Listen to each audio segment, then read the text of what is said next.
I agree, there have been real failures. Those failures, of course, extend beyond the borders of Illinois. They're national failures, a failure to have comprehensive immigration reform, a failure of the president to follow his own edict to go after the worst of the worst. Listening to JB Pritzker speaking right there, talking about how the failures go beyond the borders of Illinois. Excuse me, Governor, but which of the failures are the ones that you're responsible for? You ever thought about addressing the failures within the boundaries of the state of Illinois that you, in fact, are the governor of? That's your area. That's your jurisdiction. Those are your failures. Let's talk to our next guest. Darren Bailey, he would like to be the guy who can help us all fire JB Pritzker come this November. I would very much so like to see that happen myself. Darren Bailey, I've seen you on the national news. I'm so happy to see that you're getting the opportunity to be a leading voice, pushing back on JB Pritzker. I'm also happy that Illinois is getting some national attention because we've all been monitoring it for some time. I guess it's just that bad now that the national media is starting to pay attention. Well, it is, Annie, and thank you so much for having me on. As for J.B. Pritzker's comments, I mean, those were right off the heels of making comments on the death of Sheridan Gorman. I mean, this man has lost all sense of reality. And I'll tell you this, the last 3 days, Cindy and I have been up here in the Chicago area. We're actually looking for a place to call home. We're on the south side in Hyde Park right now.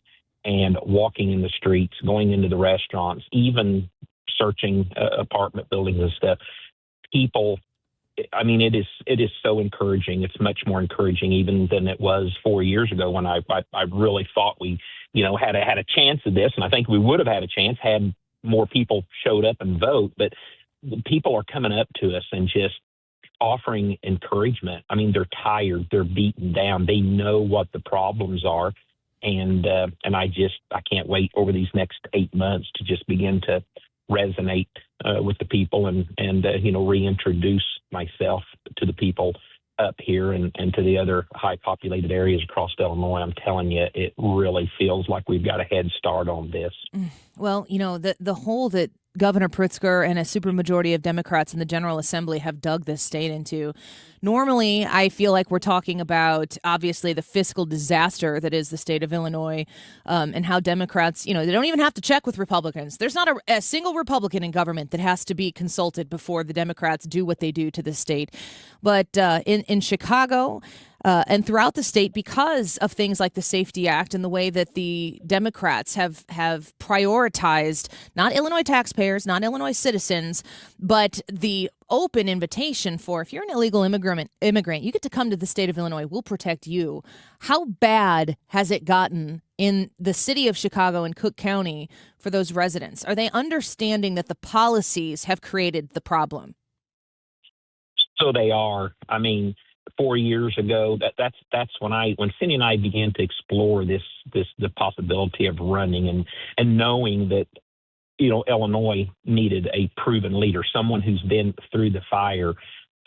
When we began to explore this whole concept, that's when we realized that we knew that we were different from 4 years ago. We knew the messaging and the governing had to be done differently, but probably the biggest thing that we saw that Chicago is different. So, the number one issue up here is still property taxes. It's the cost of living. That is still the number one issue. But it's so sad that it seems like every week we've got a new headline of someone being murdered. And so therefore, safety was not necessarily an issue 4 years ago. I spoke on it. I preached on it. The Safety Act, it was just beginning to kind of come into effect. We were frustrated about it. But to your point, the people have began to realize the devastation of this act. And it really ties all into the ICE concept. I mean, there's a mentality up here that, they obviously don't like ICE here doing what they're doing, but they're beginning to realize why they're here. And they're here because JB Pritzker refuses to let state and, local law enforcement do their jobs. What Darren Bailey speaking with us right now, candidate for governor of Illinois and also former Illinois state senator and representative. Darren, what what are the policies? Explain to me what the Democrats have done in the state of Illinois, the policies they've put in place that have created the problem that we're dealing with right now. So first and foremost, and here's where the joke's on us, and this is why I contend that Illinois needs a proven leader. So, the people know who I am and they know what I stand for, because guess what happened when Bruce Rauner, took the seat of the governor? He was really the first one that initiated this sanctuary state policy with sanctuary cities. Now, the Democrats have went on to make Illinois in its entirety a sanctuary state. We also have the sanctuary status not only harbors illegal immigrants and especially the dangerous people, but it basically welcomes them. So that's what the sanctuary status does. Then Bruce Rauner brought in the Trust Act. That was the act that gives the governor the authority to tell state and local law enforcement to stand down and not allow them to work with federal officials. And then finally, you've got the Safety Act. Now, I was a state representative when we argued that bill. My last bill as a state representative one of them as I was going in to be inaugurated as a senator was to vote no for the Safety Act. But the Safety Act, basically, that's the act that allows these criminals, these killers of any crime, to be out on the street the next day or within hours after they're brought in. So those three issues, they need to be repealed.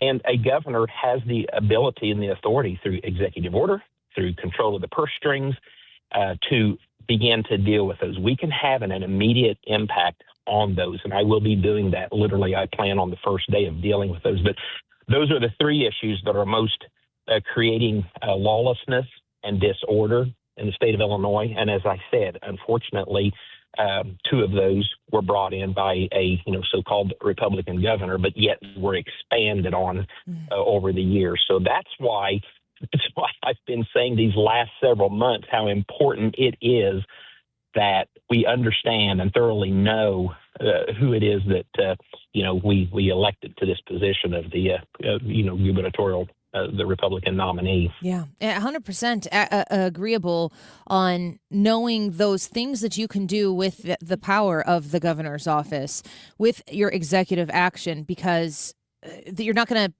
It would be quite an election, Darren, if you were able to have some sort of Republican majority there in Springfield. That's likely not going to happen. That's not going to happen. But maybe we could gain a seat or two. There's still things that the governor can do to provide any check and balance in government right now. I think that the people of Illinois on the whole, I think maybe they lean a little bit left of center when you're factoring in all 102 counties that exist. But I don't think the people of Illinois are as far left progressive as the government that represents them. You are the closest thing that we could get to a check and balance, because that majority is not going to switch in Springfield this time around. No, you're exactly right, Annie. And here's the other reality. It's the simple fact that as a state representative and as a state senator, although, many names and faces have changed, at least half of the people are still serving in office that I worked with. And I challenge the people up here, the voters. I challenge them, number one, to find out who their elected state officials are and get engaged with them. And I've also challenged them, and I've had some of this feedback come back. I said, ask your state representative or your state senator, if they served with me, what they think of me.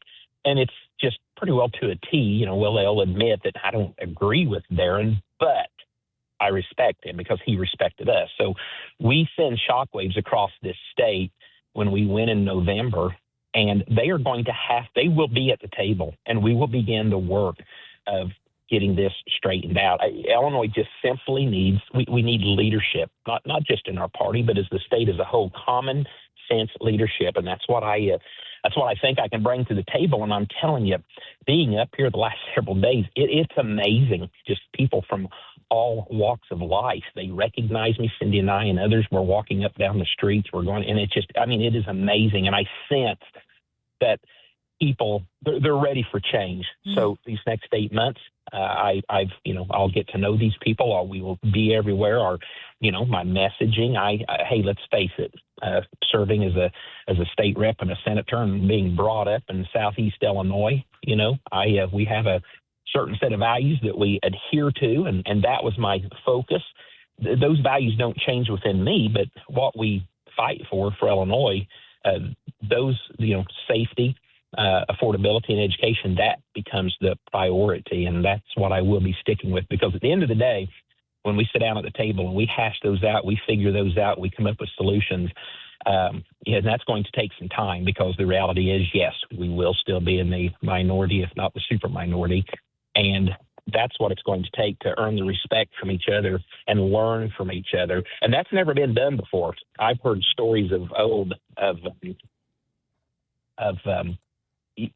20, 30 years ago when, everybody kind of worked together and coalesced. Of course, there wasn't a super majority or minority on either side, but government works better that way. And I will do everything that I can do to reinstill that trust, that unity, this ability to be able to work together, regardless of our differences. And I have faith that it can be done. Yeah, Darren Bailey speaking with us, candidate for governor of Illinois. He is the man who can take JB Pritzker out of the governor's seat here in the state of Illinois. If you want to learn more about his campaign, learn about Darren Bailey or support Darren Bailey, baileyforillinois.com.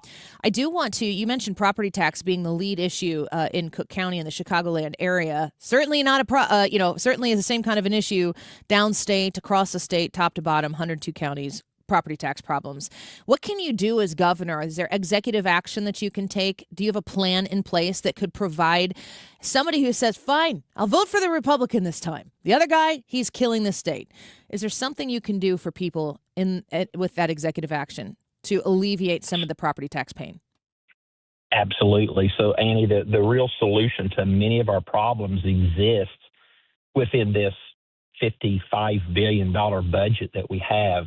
When I first talked to you in 2017, running as a state representative, the Illinois budget set at $32 billion, and today it's at $55, and everybody can breathe easily because JB's only proposing a 0.5% increase in spending. Well, a 0.5% increase in spending is $1.5 billion, and I have a feeling that not many people, on your radio show really understand what a billion really is. So there are, JB Pritzker took $2.5 billion out of the budget last year alone to take care of illegal immigrants. He gave them free health care, he gave them free housing, and he fed them.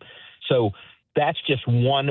We have to dissect this budget to find out where the money's coming from and where the money's going. But if you just simply take that alone, our number one, our elders, our veterans, they need more help. They need help. But yes. But if you simply, when we dissect and find this waste, and literally that alone, we can be able to go and work with our public school system and begin to work with them state to school so that we can start pushing down and work and helping them come up with agreements that they don't raise their levies anymore because they don't have to. So there is money within our budget. We believe that we'll leave that alone. We'll take care of that first, but then use that excess waste.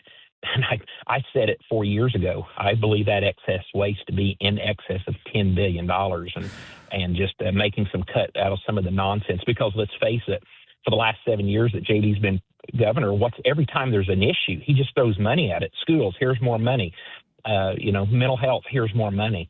So we find all that, cut it back, and then yes, there have been some past bills that have been submitted by state reps and state senators that I'm going to use as a blueprint to begin to work with schools, begin to work with townships, municipalities, to offer some of this waste and excess that we come up with that will replace their need to continue raising levies and raising property taxes. And that's the first step. And then just helping people, educating them, as I've been able to do, to help them understand that, guys, it's time we live within our means. Yes, we want new gyms, we want new stuff all the time, but for a while, let's get healthy and let's get our budget turned around where we're like Indiana and we don't have to be worried about losing sports teams. We don't have to worry about, businesses we don't have to worry about State Farm moving their headquarters out of state, that everyone wants to move to Illinois because it is a business destination state. But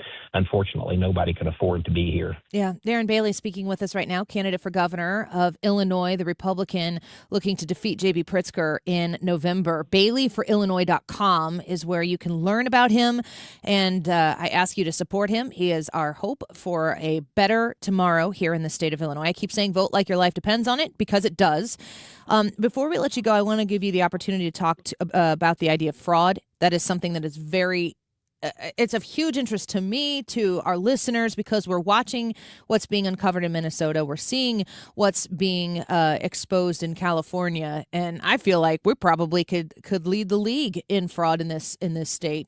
Do you know that fraud exists in the state of Illinois? Is it as bad as it might be other places? I think it's worse than we have any idea. Yesterday, I had a sit-down interview with Laura Trump. That will be aired, I think she said this coming Saturday evening on her show that she has. I think it's on Fox News. And on that interview, that was the first time I have called for a DOJ and FBI audit and investigation into the state of Illinois. So what we know, so you read off my, BaileyforIllinois.com. We also have a blueprint for Illinois.com. So if anybody's always asking, well, what's your plan? We'll go to that. You can take a look at it. And, there are just so many moving parts. I can tell you that when I get ready to plant beans, what I'm going to do step by step. Yeah. You can't really do that, as a government. I can tell you what my ideals are, and then we have to trust the candidate that we're going to get in there and start doing the work, because what the change that we need to have can take place. But go to blueprintforillinois.com. That'll kind of show my rough plan. But then at the very bottom, it's got a waste tracker. And 2 months ago, when we first rolled this website out, someone across the state discovered that in the last 2 years, over $180 million out of remodeling grants had made their way to JB Pritzker's own hotel here in Chicago. But then here's what else has been discovered. During the entirety of JB, so when you're governor, you have to have a blind trust, all of your business interests. So, think back to Nancy Pelosi, how she got so rich, serving as a rep, because you kind of got the inside baseball. That needs to be illegal, but unfortunately right now it's not. But as a governor, you do have to develop a blind trust to your businesses. So theoretically, you have nothing to do with any of your business. Well, anyway, JB Pritzker owns a healthcare business called Centene, starts with a C, Centene. Yeah. And over the last 7 years, this company does medical testing, i.e. COVID testing. Over $20 billion of state resources have been funneled to this company since the COVID outbreak. So just wrap your mind around that. Of course, it's in JB Pritzker. Say that number. Say that dollar. Say that dollar amount again. $20 billion of $20 billion. Because see, what a lot of people don't realize, when we say the state budget is $56 billion, that's your tax dollars. That's Illinois' share of our state budget. However, federal funding comes in with about another $100+ billion. So actual spending to make Illinois government work and make everything function that's in that 5,000-page document, usually it will come in to $150 to $200 billion. That's the actual cost of government. So during the COVID years, all this money was flowing into the state. And states like Indiana and Missouri and Iowa, they use that money to pay down debt, take care of pensions. And Illinois with JB Pritzker, he spent it. So we have exactly the same financial problems that we had before, but they've compounded. But when JB Pritzker looks at things and he says, with our credit ratings, they're better. Well, they're only better. They look better because they're less of a problem, because they are no longer a problem with a $32 billion budget when he started. But now with a $55 billion budget, you can look at some of this debt and say, well, gosh, it's not as much as a percent of the budget as it was before. That's what JB Pritzker's touting. That the problems, the debt, the issues, they still exist. And unfortunately, we have literally over the last 7 years, since COVID, the last 6 years, had enough federal money flow in as COVID money to get Illinois in much better shape than it is now. But 100% of it was added to the budget and spent and wasted. So that's what we're dealing with. It's just like any other business. Anybody's, if you're a family out there and one of the, you've lost a job, well, then we have to make, you just don't give up hope. We make changes. We make, and we begin to